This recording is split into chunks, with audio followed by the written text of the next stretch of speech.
ಇವತ್ತಿನ ವಿಡಿಯೋದಲ್ಲಿ ನಾನು ಬದನೆಕಾಯಿ ಪಲ್ಯ ಮಾಡೋದನ್ನು ತೋರಿಸಿದ್ದೀನಿ.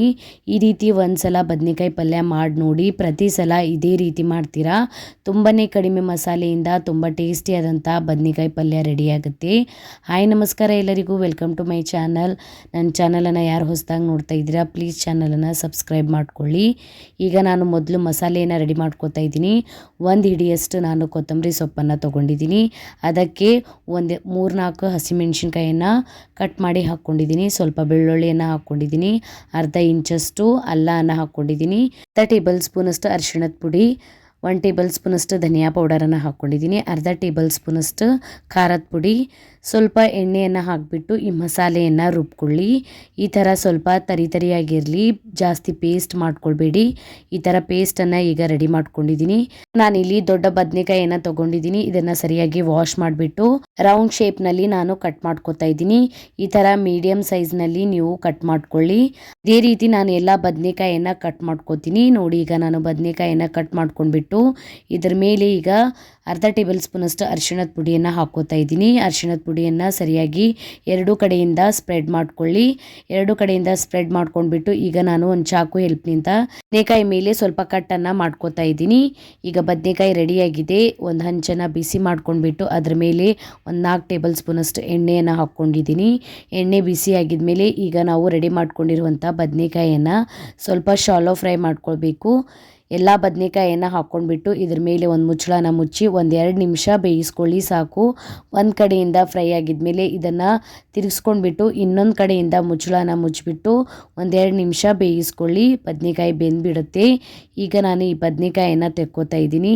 ಎಲ್ಲ ಬದನೆಕಾಯಿಯನ್ನು ತೆಕ್ಕೊಂಡ್ಬಿಟ್ಟು ಈಗ ಅದೇ ಹಂಚಿನ ಮೇಲೆ ಇನ್ನೊಂದು ಸ್ವಲ್ಪ ಎಣ್ಣೆಯನ್ನು ಹಾಕ್ಕೊಳ್ಳಿ. ಎಣ್ಣೆಯನ್ನು ಹಾಕ್ಕೊಂಡ್ಬಿಟ್ಟು ನಾವು ರೆಡಿ ಮಾಡ್ಕೊಂಡಿರುವಂಥ ಮಸಾಲೆಯನ್ನು ಹಾಕ್ಕೊಳ್ಬೇಕು.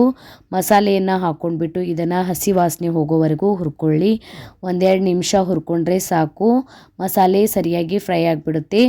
ಈಗ ಇದಕ್ಕೆ ನಾವು ಅರ್ಧ ಕಪ್ಪಷ್ಟು ನೀರನ್ನು ಹಾಕ್ಕೋತಾ ಇದ್ದೀನಿ. ನೀವು ನಿಮಗೆ ಎಷ್ಟು ಬೇಕು ಅಷ್ಟು ನೀರನ್ನು ಹಾಕ್ಕೊಳ್ಬೋದು. ಹಾಕ್ಕೊಂಡ್ಬಿಟ್ಟು ಸರಿಯಾಗಿ ಮಿಕ್ಸ್ ಮಾಡ್ಕೊಳ್ಳಿ. ಈಗ ನಾನು ಇದಕ್ಕೆ ರುಚಿಗೆ ತಕ್ಕಷ್ಟು ಉಪ್ಪನ್ನು ಹಾಕ್ಕೋತಾ ಇದ್ದೀನಿ. 1 ಟೇಬಲ್ ಸ್ಪೂನಷ್ಟು ನಾನು ಪುಟಾಣಿಯನ್ನು ರುಬ್ಕೊಂಡ್ಬಿಟ್ಟು ಹಾಕ್ಕೊಂಡಿದ್ದೀನಿ. ಇದರ ಪೌಡರನ್ನು ಮಾಡ್ಕೊಂಡ್ಬಿಟ್ಟು ಹಾಕ್ಕೊಳ್ಳಿ ಮತ್ತು ಸರಿಯಾಗಿ ಮಿಕ್ಸ್ ಮಾಡ್ಕೊಳ್ಳಿ. ಗಟ್ಟಿ ಆಗ್ತಾ ಬರುತ್ತೆ. ಇದಕ್ಕೆ ಈಗ ನಾವು ರೆಡಿ ಮಾಡ್ಕೊಂಡಿರುವಂಥ ಬದನೆಕಾಯನ್ನು ಹಾಕ್ಕೊಳ್ಬೇಕು. ಹಾಕ್ಕೊಂಡ್ಬಿಟ್ಟು ಸರಿಯಾಗಿ ಮಸಾಲೆ ಒಳಗೆ ಒಂದು 3-4 ನಿಮಿಷ ಬೇಯೋದಕ್ಕೆ ಬಿಡಬೇಕು. ಬದನೆಕಾಯಿ ಸರಿಯಾಗಿ ಬೆಂದ್ಬಿಡುತ್ತೆ. ಬದನೆಕಾಯಿನ ನಾವು ಮೊದಲು ಸ್ವಲ್ಪ ಶಾಲೋ ಫ್ರೈ ಮಾಡಿದ್ದೀವಿ, ಅದಕ್ಕಾಗಿ ಟೈಮ್ ಹಿಡಿಯೋದಿಲ್ಲ. ಭಾಳ ಇನ್ಸ್ಟೆಂಟಾಗಿ ಈ ಬದನೆಕಾಯಿ ಪಲ್ಯ ರೆಡಿ ಆಗುತ್ತೆ ಕಡಿಮೆ ಮಸಾಲೆಯಿಂದ. ಬದನೆಕಾಯಿ ಮೇಲೆ ಸರಿಯಾಗಿ ಕೋಟ್ ಮಾಡ್ಕೊಳ್ಳಿ. ಮಸಾಲೆಯನ್ನು ಕೋಟ್ ಮಾಡ್ಕೊಂಡ್ಬಿಟ್ಟು ಇದ್ರ ಮೇಲೆ ಮುಚ್ಚಳ ಮುಚ್ಚಿ 1 ನಿಮಿಷ ಬೇಯಿಸ್ಕೊಳ್ಳಿ ಸಾಕು. ಈಗ ನೋಡಿ, ಬದನೆಕಾಯಿ ಸರಿಯಾಗಿ ಬೆಂದ್ಬಿಟ್ಟಿದೆ ಮತ್ತು ಮಸಾಲೆನೂ ಗಟ್ಟಿಯಾಗಿಬಿಟ್ಟಿದೆ. ನಾನು ಗ್ಯಾಸ್ ಫ್ಲೇಮನ್ನು ಆಫ್ ಮಾಡ್ಕೋತೀನಿ. ಈ ಬದನೆಕಾಯಿ ಪಲ್ಯನ ನೀವು ಅನ್ನ ಸಾಂಬಾರ್ ಜೊತೆ ತಿನ್ಕೊಳ್ಬೋದು, ಚಪಾತಿ ರೊಟ್ಟಿ ಯಾವುದ್ರ ಜೊತೆನೂ ತಿನ್ಕೊಳ್ಳಿ, ತುಂಬ ಟೇಸ್ಟಿಯಾಗಿರುತ್ತೆ. ಈ ರೀತಿ ಒಂದ್ಸಲ ಟ್ರೈ ಮಾಡಿ. ಪ್ರತಿ ಸಲ ಇದೇ ರೀತಿ ಮಾಡ್ತೀರಾ? ಟ್ರೈ ಮಾಡಿ ನೋಡಿ, ಕಮೆಂಟ್ ಒಳಗೆ ತಿಳಿಸಿ ವಿಡಿಯೋ ಹೇಗೆ ಅನ್ನಿಸ್ತಂತ.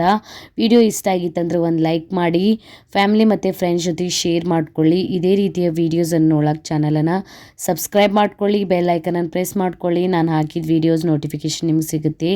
ನಂಗೆ ನೀವು ಇನ್ಸ್ಟಾಗ್ರಾಮ್ ಮತ್ತು ಫೇಸ್ಬುಕ್ ಪೇಜಿಗೂ ಫಾಲೋ ಮಾಡ್ಕೊಳ್ಬೋದು. ಲಿಂಕನ್ನು ಡಿಸ್ಕ್ರಿಪ್ಷನ್ ಬಾಕ್ಸ್ನಲ್ಲಿ ಕೊಟ್ಟಿರ್ತೀನಿ. Thank you for watching.